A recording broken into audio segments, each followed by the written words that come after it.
네, 하나님 말씀 고린도전서 8장 9절 말씀 한 절을 읽겠습니다. 고린도전서 8장 9절 한 절 말씀을 읽고 함께 말씀을 나누도록 하겠습니다.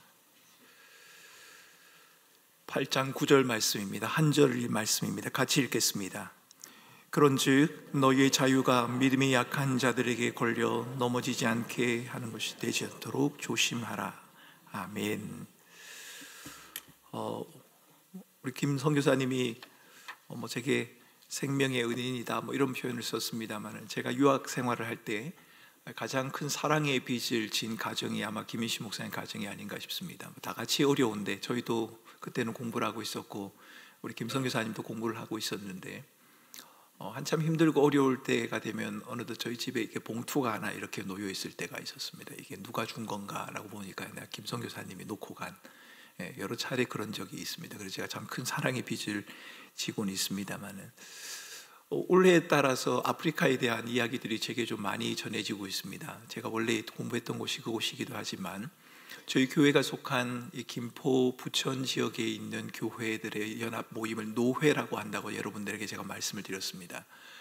저희 교단에서 파송한 선교사님들을 다 관리하고 있는 선교본부가 KPM이라고 하는 본부가 있습니다. 세계 각 나라에 있는 선교사님들을 돌보고 살피는데, 그 KPM에 속한 선교사님들을 각 지부로 나누었습니다. 아프리카, 동남아, 이런 일본 이런 식으로 오세아니아 이렇게 나누었는데, 그리고 노회와 자매 결연을 맺어서 서로가 교류를 하고 살피고 기도하도록 했는데, 저희 교회가 속한 노회가 감당해야 하는 자매 결연을 맺은 그곳이 어딘가 하면 아프리카입니다.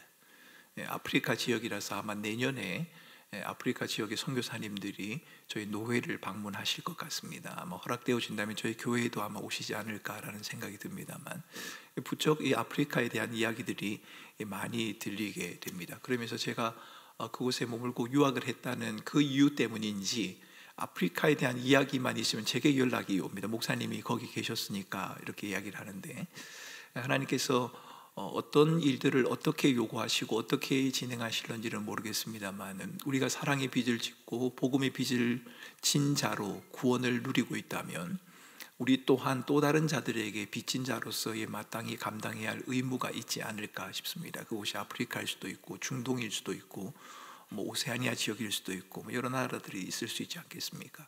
그래서 복음이 우리 김성 교사님이 말씀하셨던 것처럼 우리에게만 머무는 것이 아니라 또 다른 곳으로, 또 다른 사람에게로, 어쩌면 우리는 우리 자신 하나 가누기도 힘든 그런 연약한 사람들인데, 버티려고 애를 쓰기보다는 성경의 원리를 따라 흔들리고 연약한 중에도 주의 말씀에 순종하고 복음을 전하는 일을 하다 보면 우리 자신들이 흔들리는 상태에서 어느덧 견고히 서 있게 된다는 것을 여러분 발견하게 될 겁니다. 우리 주님의 말씀, 주님의 명령을 기억하면서 하나님의 약속의 말씀에 성실하게 반응하는 저와 여러분들도 우리 꿈꾸는 교회가 되었으면 좋겠습니다. 오늘 밤에는 기도하기 전에 자유라고 하는 주제를 잠시 다루어 보려고 합니다. 여러분, 2019년도 극동방송 전체 사역의 표가 자유케 하리라는 주제입니다. 그 당시 제가 창원에 있을 때 극동방송 2019년도 개소식을 하면서 저보고 설교를 해달라고 하면서 이 자유에 관한 설교를 해달라고 한 적이 있습니다. 그때 이 본문을 가지고 나눈 적이 있습니다. 자유케 하리라. 자유, 여러분 참 쉬운 말이지만 그렇게 간단한 단어가 아닙니다. 받아들이는 것은 쉬운데 이 자유라고 하는 것을 우리에게 적용하는 데는 굉장한 어려움이 있습니다. 기독교 정신을 건학 이념으로 삼는 한동대학과 숭실대학이 몇 년 전에 국가인권위원회로부터 집회의 자유와 평등권 침해라고 하는 결정을 받았습니다. 그래서 권고를 받았습니다. 고치라라고 말입니다. 학생들의 자유를 당신들의 학교가 침해하고 있으니까 더 이상 자유를 침해하지 않도록 하세요라고 하는 권고를 받았습니다. 이유는 학교마다 좀 다릅니다만, 한동대 같은 경우에는 2017년도에 한 동아리가 페미니즘 강연회를 열려고 했습니다. 그래서 학교에서 그것을 허락하지 않았습니다. 그리고 그것을 강행하려고 하는 주최자를 징계를 했습니다. 2015년도에는 숭실대 총여학생회가 개최한 행사가 있었는데, 소위 성소수자 커플의 결혼식 과정이 담긴 내용이 거기에 소개가 되어져 있었습니다. 그래서 학교 측이 그 사실을 알고 숭실대학교의 장소를 빌려줄 수 없습니다 라고 이렇게 결정을 한 겁니다. 이렇게 결정한 것에 대해서 학생들이 국가인권위원회에다가 제소를 하게 되었고, 국가인권위원회에서 한동대와 숭실대가 잘못했으니까 그것을 시정하세요라고 이렇게 말을 한 겁니다. 그 당시 매스컴에는 기독교 대학의 종교의 자유, 그리고 대학의 자율성과 그 학내 구성원인 그 학생들의 기본권, 자유권 사이의 충돌이다, 이렇게 신문에 보도가 됐습니다. 여러분, 의사 표현의 자유가 있으니까 내가 하고 싶은 말을 하고, 내가 말하고 싶고, 내가 듣고 싶고, 내가 주장하고 싶은 것을 하는 그런 자유가 있지 않느냐, 표현의 자유가 있지 않느냐, 여러분 이 말도 일리가 있기는 합니다. 그리고 의사 표현이 중요하기는 하지만 그것이 공동체 전체에 미칠 영향들이 있기 때문에 때로는 제한되어야 한다는 말, 여러분 이것도 일리가 있습니다. 둘 다 일리가 있지 않습니까? 이렇게 본다면 자유라고 하는 주제를 어떻게 우리가 받아들여야 할 것인가에 대한 좀 어려움이 있습니다. 간단하지가 않아 보입니다. 자유 그리고 제재, 이것을 우리가 어떻게 구분을 해야 하느냐는 겁니다. 여러분은 자유를 어떻게 규정하십니까? 흔히 자유를 아무에게도 간섭을 받지 않는 상태, 이것을 자유라고 생각하는 것 같습니다. 아무도 내 생활에 간섭하지 마세요라고 말입니다. 여러분 이렇게 한번 생각을 해보십시오. 집에 아들이 있었습니다. 저희 집 아들이 이야기는 아닙니다. 오해하지 마시고 들으시기를 바랍니다. 어느 집에 한 아들이 있었습니다. 근데 이 아들이 날마다 시끄러운 음악을 듣는 겁니다. 랩을 하고 방송을 한다고 떠들고 시끄럽게 합니다. 그 모습을 바라보던 엄마가 이렇게 생각을 합니다. 빨리 군대나 가지, 빨리 군대를 가서 저 소리로부터 내가 좀 자유하고 싶다, 이렇게 말을 했습니다. 그런데 어느 날 아들이 입대를 하게 됐습니다. 그리고 훈련소로 들어갔습니다. 그리고 군 생활을 하게 된 거죠. 막상 아들이 입대하자 그 방문을 열었을 때 엄마의 마음에 허전함이 찾아왔습니다. 아들이 그리워진 겁니다. 자유가 주어졌지 않습니까? 더 이상 그 소리 안 들어도 된단 말입니다. 아들이 시끄럽게 하는 그 소음으로부터 자유하게 되었습니다. 그런데 허전합니다. 자유가 주었을 때 그 누리는 그 시간이 그렇게 길지 않은 겁니다. 왜 그럴까요? 저는 그것이 참된 자유가 아니기 때문에 그렇다라고 말씀드리고 싶습니다. 우리가 추구하는 자유란 것은 일시적이고 나의 편리함을 추구하는 경우인 때가 많이 있습니다. 여러분 우리 자녀들도 있습니다만 부모님들과 그런 다툼을 아마 많이 할 겁니다. 엄마 아빠 내게 자유를 좀 주세요, 내 마음대로 하도록 해주세요 라고 말입니다. 여러분 저도 그럴 때가 있었습니다. 저희 아이들이 그렇게 말할 때가 있었습니다. 그런데 저는 많은 자유를 줬습니다. 많은 것을 아이들이 누리고 있음에도 불구하고 이런 말을 들었습니다. 엄마 아빠 때문에 아무것도 못하겠네. 뭐 아무것도 못하긴 뭘 아무것도 못해요. 하고 싶은 거 다 하는데. 네? 여러분 자유를 달라는 그 말이 뭡니까? 내가 원하는 걸 내 마음대로 하고 싶다는 것이지 않습니까?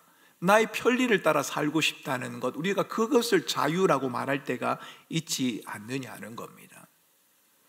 내게 주어진 자유로 상대방을 곤경에 빠뜨릴 수도 있습니다. 내 자유인데요, 내가 하고 싶어서 한 건데요. 그런데 그 자유가 다른 사람들에게 피해와 상처를 줄 수 있다는 겁니다. 여러분 요즘 층간소음의 문제가 자주 매스컴을 통해서 보도되지 않습니까? 층간소음 때문에 폭력 사태가 벌어지기도 하고 심지어는 목숨을 잃는 그런 일들이 벌어지기도 합니다. 내 집에서 내가 뛰겠다는데 그게 무슨 문제입니까? 그런데 내 자유가 다른 사람에게 피해를 줄 수도 있다는 겁니다. 오늘 본문의 이야기가 그것을 말해주고 있습니다. 오늘 8장 9절 말씀에 보면 우상에게 바친 제물을 마음껏 먹을 자유를 내세우는 사람들 때문에 믿음이 약한 자들에게는 그것이 걸림이 될 수 있다고 그렇게 말하죠. 내가 먹고 싶은 음식, 나는 아무렇지도 않게 그것을 받아 먹는데 그게 뭐가 문제냐, 그렇게 말할 수 있습니다. 그런데 내가 자유라고 생각한 그것 때문에 걸려 넘어지는 사람이 있을 수 있다고 성경은 그렇게 말을 합니다. 교회 안에서도 그럴 것이고 가정에서도 그렇습니다. 꿈터와 공동체 안에서도 그럴 것이고요, 우리가 살아가는 모든 세상 가운데서는 나의 자유가 다른 사람을 힘들게 하거나 어려움에 빠뜨릴 수 있다고 하는 것, 여러분 이것을 우리는 잊지 말아야 합니다. 아무에게도 간섭받지 않는 상태, 내가 원하는 것을 누리는 상태를 자유라고 한다. 여러분, 그렇게 말할 수 있습니다만 그 자유는 온전한 자유가 아닙니다. 그렇게 말할 수밖에 없는 이유는 여러분, 죄를 범한 인간이 이미 사망이라고 하는 책임을 지고 있고 죽음 앞에서 자유한 자가 아무도 없기 때문입니다.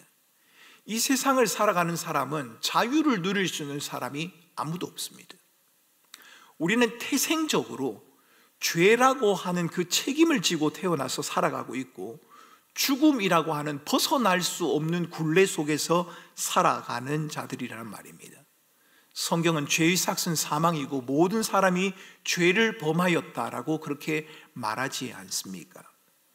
이렇게 보면 자유는 내가 하고 싶은 대로 하는 것이 아닐 겁니다. 여러분, 우리가 아무리 내가 하고 싶은 대로 한다고 해도 그 사람은 자유한 사람이 아니기 때문입니다.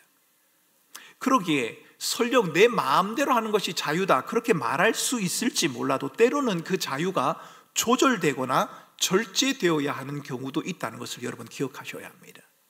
내가 추구하는 그 자유가 온전하고 완벽한 것이 아니기 때문에 내가 온전하고 완벽하고 내가 누리는 것이 당연하다고 생각하는 그것 때문에 누군가가 어려움을 당하거나 고통을 받을 수 있다는 것을 여러분 기억하셔야 합니다. 성경은 자유를 우리가 누릴 수 있는 권리라고 말하지 않습니다. 자유는 그리스도께서 우리에게 수여하신 것이라고 성경은 말합니다. 갈라디아서 5장 1절 말씀에 그리스도께서 우리를 자유롭게 하시려고 자유를 주셨다라고 말합니다. 여러분, 자유는 내 마음대로 할 수 있는 권리가 아니라 그리스도께서 우리에게 주신 누림입니다. 하나님이 우리에게 수여하신 겁니다. 사람들은 마음대로 하는 것이 자유라고 생각합니다. 왜요? 인간의 상태를 잘 모르기 때문에 그런 겁니다. 인간이 죽음의 굴레 앞에 서 있다는 사실을 모르기 때문이고, 인간이 오만하고 교만하며 자기중심적이고 공허한 상태에 놓여 있다는 것을 모르기 때문에 그렇다는 겁니다. 바울이 로마서에서 말하는 것처럼 하나님을 알만한 것이 있지만 하나님을 영화롭게 하지 아니하고 하나님을 썩어질 피조물과 바꾸어 버리는 그것이 인간의 실존이요 인간의 모습이라고 하는 것. 죄로 인해서 하나님과 분리되고 난 다음에 인간의 마음은 공허하기 때문에 무엇인가로 채워지지 않으면, 그 공허함이 채워지지 않으면 살아갈 수 없는, 그래서 자기의 본성을 채우려고 하는 자기 중심적인 그러한 성향을 가지고 살아가는 자라고 하는 사실을 모르기 때문에 내 마음대로 하는 것이 자유다라고 우리가 그렇게 말을 하는 겁니다. 그러나 자유는, 다시 한번 말씀드립니다, 자유는 내가 마음대로 할 수 있는 권리가 아니라 그리스도께서 우리에게 수여하시는 은혜와 선물입니다. 그리스도께서 우리에게 수여하신 것, 그것이 자유라는 것을 여러분 잊지 마셔야 합니다. 성경은 하나님이 우리에게 수여하신 그 자유 안에 거하는 것, 그리스도께서 우리에게 부여하신 것 안에 거하는 것이 자유, 하나님이 수여하신 자유, 그러니까 하나님이 주신 말씀에 따라서 그분을 의지하고 신뢰하며 살아가는 그 삶의 모습, 자신의 원함이 아니라 하나님의 원하심을 따라 살아가는 그 삶이 바로 자유한 삶이라고 그렇게 말하는 겁니다. 여러분 가운데 이렇게 말씀하시는 분이 계실 겁니다. 내가 예수를 믿으니까 너무 걸거치는 일들이 많다, 거치는 일들이 많다, 멈춰야 할 것도 있고 할 수 있는데 하지 말아야 되는 것도 있고 하고 싶은데 절제해야 되는 것도 있다, 그래서 내가 참 자유롭지 못하다라고 그렇게 생각하는 분이 계실 겁니다.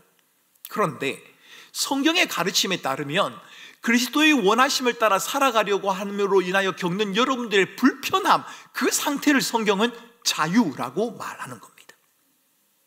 그것을 벗어나 내 마음대로 하는 것이 자유가 아니라 그리스도의 말씀 안에 거하는 것이 자유다. 그런 점에서 오늘 이 자리에 계신 저와 여러분 모두는 다 그리스도 예수 안에서 자유한 자들이 맞습니다. 그런데 여러분, 그리스도 예수 안에서 자유를 수여받은 자들은 온전한 자유를 무조건 다 누릴 수 있는 것입니까? 그렇지 않습니다. 우리에게 자유를 주시는 그리스도의 은혜의 능력에는 부족함이 없습니다. 그분은 우리를 자유하게 하십니다. 그런데 자칫 그리스도께서 우리에게 수여하신 그 자유가 우리로 하여금 온전한 자유를 누리지 못하게 하고 오히려 우리를 넘어지게 만들 수도 있습니다. 베드로전서 2장 16절에는 이런 말씀이 나옵니다. 너희가 자유가 있으나 그 자유로 악을 가리는 데 쓰지 말고 오직 하나님의 종과 같이 하라. 자유가 있는데 그 자유를 누리지 못하고 그 자유로 자신의 악을 가리는 경우가 생길 수 있다고 말합니다. 하나님이 주신 그 자유를 하나님이 주신 말씀 안에서 누리기 위해 사용하는 것이 아니라 나의 원함을 정당화하는 것을 위해서 사용할 수도 있다는 말입니다. 그리스도 예수 안에서 자유인이 되었지만 자유하기 때문에 무엇이든지 할 수 있다. 여러분, 그렇지 않습니다. 내가 그리스도인이기 때문에 무엇이든지 해도 괜찮다. 그렇지 않습니다. 자유에서 무엇이건 할 수 있다고 생각은 할 수는 있습니다만 하고 싶어도 우리 능력이 되지 않아서 못하는 것도 있고 하고 싶어도 또 할 수 있어도 하지 말아야 하는 것이 있습니다. 오늘 본문에서 그것을 말하지 않습니까? 내가 우상의 제물 상 위에 올려졌던 우상을 섬기는 그 제물로 쓰였던 그 고기와 그 떡을 마음껏 먹을 수 있다. 그런데 그것으로 인하여 걸림이 되는 자가 있다면, 여러분 뒷부분을 읽어보면 바울은 그렇게 말합니다. 나는 그것을 먹지 않겠다. 자신이 가지고 있는 자유의 권리를 포기하겠다는 겁니다. 자유를 자신의 악을 가리우는 수단으로도 쓸 수 있고 그리스도께서 주신 자유를 하나님의 나라와 서로의 건덕을 세우는 일을 위해서도 사용할 수 있습니다. 달리 말하면 자유한 그리스도인이라고 해도, 그리스도 예수 안에서 자유함을 누리고 있는 저와 여러분이라고 해도 그 자유를 잘못 사용해서 하나님이 원하지 않는 길로 갈 수 있다는 말입니다. 그러니 어떻게 해야 합니까? 우리는 끊임없이 하나님의 말씀 앞에 자기를 세워야 합니다. 자유가 소중합니다. 그런데 자유보다 더 소중한 것은 그 자유를 잘 가능하게 하는 진리가 더 중요합니다. 그리고 진리이신 예수 그리스도, 그분이 더 중요하다는 겁니다. 여러분, 혹시 여러분의 마음 가운데 내 마음대로 하고 싶은 마음이 강할 때 여러분들이 그 마음과 그 삶을 하나님의 말씀 앞에 진지하게 내려놓는 그 수고가 있는지를 한번 살펴보시기 바랍니다. 정말 내가 하고 싶어 하는 것, 내가 원하는 이것이, 내가 자유롭게 할 수 있다고 생각하는 내 권리라고 막 주장하는 이것이 하나님의 말씀 앞에 비추어 보았을 때 과연 그것이 정당한 것이 맞는가? 여러분, 이것을 고민해야 한다는 말입니다. 여러분, 자유를 누리고 싶으십니까? 그렇다면 진리 안에 거하는 삶을 살아야 합니다. 진정한 자유를 맛보고 싶으십니까? 그리스도, 진리가 되신 그리스도, 그분이 하신 말씀 안에 우리 자신들을 끊임없이 내려놓는 삶을 살아가야 한다는 겁니다. 여러분, 저는 오늘 자유에 대한 말씀을 드리면서 이 참 자유가 남발한 시대, 자유라고 하는 말이 내 마음대로 하는 것으로 해석되는 시대를 살아가고 있는 우리들의 모습을 참 두려움으로 대할 수밖에 없다는 생각을 가지보게 됩니다. 특별히 우리 자녀들은 더 그럴 것입니다. 우리 어르신들이 살아갔던 그 시대보다는 우리 자녀들이 살아가는 시대에는 무엇이든지 내 마음대로 하는 것, 나를 구속하고 나를 제재하는 모든 것으로부터 벗어나는 것, 나의 원함대로 하는 것이 자유다라는 생각이 너무 강력하게 가르쳐지고 있다는 생각이 든단 말입니다. 학교에서도 그렇고 여러분들이 속한 학원에서도 그렇고 심지어는 교회 안에서조차도 그럴 것 같다는 말입니다. 그러기에 여러분, 먼저 우리는 우리 자신이 어떤 자인지를 정확하게 먼저 아셔야 합니다. 우리는 진리가 아니면 자유를 누릴 수 없는 죄인입니다. 진리 안에서만 자유를 누릴 수 있는 하나님의 피조물이라는 사실도 여러분 잊지 마셔야 하고, 자유는 내 마음대로 할 수 있는 권리가 아니라 진리를 통해 누릴 수 있는 하나님의 은혜와 선물이라는 것도 여러분 기억하셔야 합니다. 자유를 하기를 원하십니까? 그렇다면 그리스도의 진리의 말씀 안에 거하는 훈련을 더 열심히 하시기 바랍니다. 하나님의 말씀 앞에 부단히 우리 자신들을 세우고 그 진리의 말씀 안에, 그리스도 예수 안에 거하는 삶을 살아가게 될 때, 때로는 그것이 번거롭기도 하고 힘들기도 하고 어렵기도 하지만 그 속에서 여러분들은 진정한 자유를 맛보며 누리게 될 것입니다. 진리를 알지니 진리가 너희를 자유케 하리라. 너희의 원함이 너희를 자유케 하는 것이 아니라 그리스도 예수의 진리가, 그 진리 대신 그리스도 안에 거하는 것이 우리를 자유하게 한다. 주님은 그렇게 말씀을 하십니다. 오늘 우리가 이 말씀을 붙들고 내가 그리스도의 진리의 말씀 안에 거하는 삶을 살아가겠습니다. 그리스도의 진리의 말씀이 내게 말씀하시는 것이 무엇인지를 듣기 위해 귀를 기울이고 그것을 묵상하며 살아가겠습니다. 그렇게 결단하고 함께 기도하는 밤이 될 수 있으면 좋겠습니다.